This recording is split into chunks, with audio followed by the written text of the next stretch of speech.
باسم رب الحسین علیہ السلام۔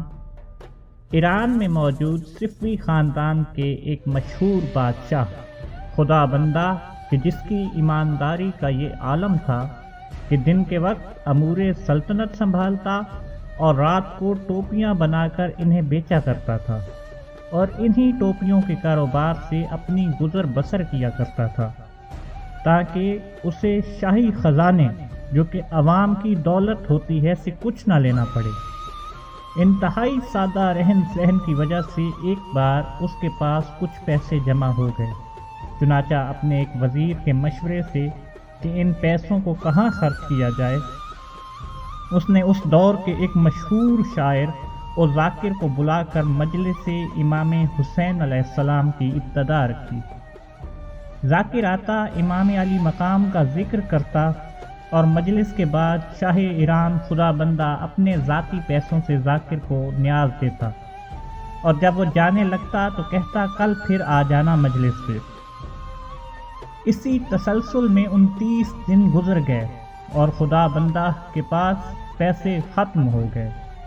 چنانچہ جب 30واں دن آیا اور ذاکر نے مجلس پڑھی اور رخصت لی تو خدا بندہ خاموش بیٹھا رہا۔ وہ ذاکر متزلزل قدموں سے چند قدم چلا اور پھر واپس مڑ آیا، کہنے لگا اے شاہ ایران، گستاخی معاف، پہلے میں مجلس پڑھتا ہوں تو آپ مجلس کے بعد نیاز بھی دیتے ہیں اور اگلی مجلس کی دعوت بھی۔ کیا وجہ ہے کہ آج نہ تو آپ نے مجھے نیاز امام علیہ السلام عطا کی اور نہ ہی اگلی مجلس پہ آنے کا کہا؟ خدا بندہ کہنے لگا 29 دن میرے پاس پیسے تھے، میں نے مجلس پڑھوائی، آج میرے پاس پیسے نہیں ہیں، آج کی مجلس کی نیاز آپ کو امام علی ابن ابی طالب علیہ السلام عطا کریں گے۔ یہ سننا تھا یا گویا ذاکر کے چہرے پہ بہار آ گئی، کہنے لگا اب مزہ آئے گا نیاز وصول کرنے کا، میں آپ کو مولا علیہ السلام سے نیاز لے کے دکھاؤں گا۔ یہ ایران سے چلا اور سیدھا عراق نجف مرکز امیر المومنین علیہ السلام پہ پہنچ کے رونے لگا اور کہنے لگا مولا اجرت لینے آیا ہوں، آپ کے بیٹے کی مجلس پڑی ہے، اب نیاز آپ سے چاہیے۔ اسی عالم میں اس نے دیکھا کہ اچانک حرم ختم ہو گیا ہے اور قبر امام علی علیہ السلام سے ایک خط باہر آیا اور ساتھ ہی اسے کہا گیا جاؤ یمن کے فلاں تاجر کو جا کے یہ خط پہنچا دو کہ آپ کو آپ کی نیاز مل جائے۔ یہ عراق سے نکلا اور سیدھا یمن جا پہنچا، اس تاجر کے در پہ دق الباب کیا اور جب وہ باہر آیا تو اسے امام علی علیہ السلام کا خط دیا۔ اس تاجر نے خط کو چوما، پھر آنکھوں سے لگایا اور کھول کے پڑھنے لگا اور بے ساختہ پکارا الحمدللہ رب العالمین کہ میں ہی وہ شخص ہوں اپنی نسل میں کہ جو ایک عظیم ذمہ داری سے آج سبکدوش ہو جائے گا۔ اس کے ساتھ ہی وہ گھر کے اندر چلا گیا۔ جب تھوڑی دیر بعد باہر آیا تو اس کے ہاتھ میں ایک چمکتا ہوا خوبصورت ترین لال تھا کہ جس کی چمک دمک آنکھوں کو خیرہ کیے دے رہی تھی۔ ذاکر حیران ہوئے کہ یہ لال آپ کو کہاں سے ملا؟ جس پہ وہ تاجر بولے ہم لوگ نسل در نسل تجارت کرتے چلے آ رہے ہیں اور یہ لال ہمارا آبائی لال ہے کہ ہماری تجارت میں آج تک اس سے قیمتی چیز ہمارے پاس کبھی نہیں رہی۔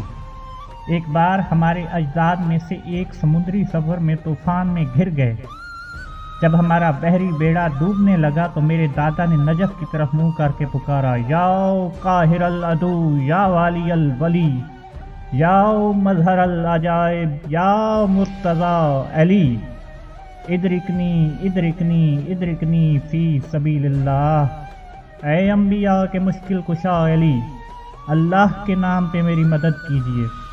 اس کا استغاثہ بلند کرنا تھا یا پانی کی لہروں پہ چلتا ہوا ایک گھوڑے سوار نقاب پوش آیا اور ہمارے بیڑے کو طوفان سے باہر نکال دیا۔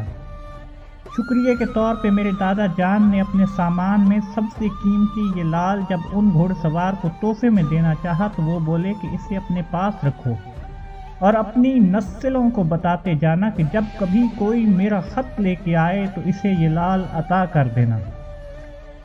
وہ تاجر بولے اے حسین علیہ السلام کے ذاکر، آپ کا یہ لال صدیوں سے ہمارے ہاں امانت کے طور پہ رکھوا دیا گیا ہے، اور آج میں اپنے پرکھوں کی اس ذمہ داری سے سبق دوش ہوا ہوں۔ وہ ذاکر کہنے لگے اچھا اس لال کی قیمت کا کوئی اندازہ تو بتاؤ، جس پہ تاجر بولا کہ اس لال کی قیمت کا اندازہ اس بات سے لگا لو کہ اگر 7 مرتبہ پوری سلطنت ایران تباہ کر دی جائے تو 7 مرتبہ اس لال کی قیمت سے پورے ایران کو دوبارہ آباد کیا جا سکتا ہے۔ اللہ اکبر۔ یہ ذاکر لال لے کے وہاں سے چلے اور سیدھا واپس ایران خدا بندہ کے دربار میں، اور جاتے ہی لال نکال کے کہنے لگے اے شاہ ایران، آپ نے مجھے مولا سے نیاز لانے کا کہا تھا، یہ دیکھیں میں یہ لال لے کے آیا ہوں۔ پورے دربار کی آنکھیں لال دیکھتے ہی چندیا گئیں اور شاہ ایران فوراً بولے کیا لال بیچو گے؟ ذاکر بولے ضرور بیچوں گا اگر صحیح قیمت مل جائے۔ تو خدا بندہ بولے یہ تخت و تاج و حکومت ایران لے لو، سارا شاہی خزانہ لے لو اور یہ لال مجھے دے دو۔ وہ ذاکر ہنس پڑے اور کہنے لگے کہ آپ نے مجھے بے وقوف ہی سمجھ لیا، 7 مملکت ایران کی قیمت کا لال فقط ایک مملکت میں دے دوں۔ خدا بندہ کچھ مایوس ہوئے اور کہنے لگے میرے پاس تو یہی کچھ ہے۔ جس پہ وہ شاعر بولے نہیں، فقط اتنا نہیں، ذرا تخت سے اترے، میں آپ کو طریقہ بتاتا ہوں۔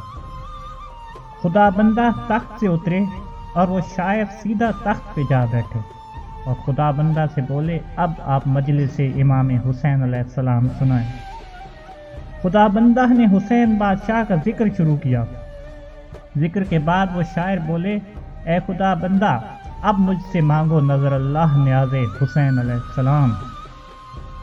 خدا بندہ نے کہا کہ میں نے ذکر امام علی مقام کیا ہے، اب مجھے نیاز حسین علیہ السلام دیں۔ جس پہ شاعر نے وہ لال اٹھایا اور خدا بندہ کو نیاز امام حسین علیہ السلام میں عطا کر دیا۔ خدا بندہ نے یہ لال جو کہ 7 مملکتوں کی قیمت رکھتا تھا وہاں سے حاصل کر کے سیدھا مشہد، کہ جس کا پہلا نام خراسان تھا، وہاں حرم حضرت امام علی ابن موسیٰ الرضا علیہ السلام کے حرم کے صدر دروازے میں نصب کروا دیا، جہاں یہ لال آج تک موجود ہے، اور مشہد جانے والے زائر مولا رضا علیہ السلام کے حرم میں اس لال کی زیارت کرتے ہیں۔ 10 کا ایک نوٹ جو گر جائے کسی کا بھی کہیں، ہم نے دیکھا ہے بڑی دیر وہ پچھتاتا ہے، جانے کیا بات ہے شبیر تیرے نام پہ ہم خرچ جتنا بھی کریں اتنا مزہ آتا ہے۔ درود و سلام بر محمد و آل محمد وما علینا الا البلاغ المبین۔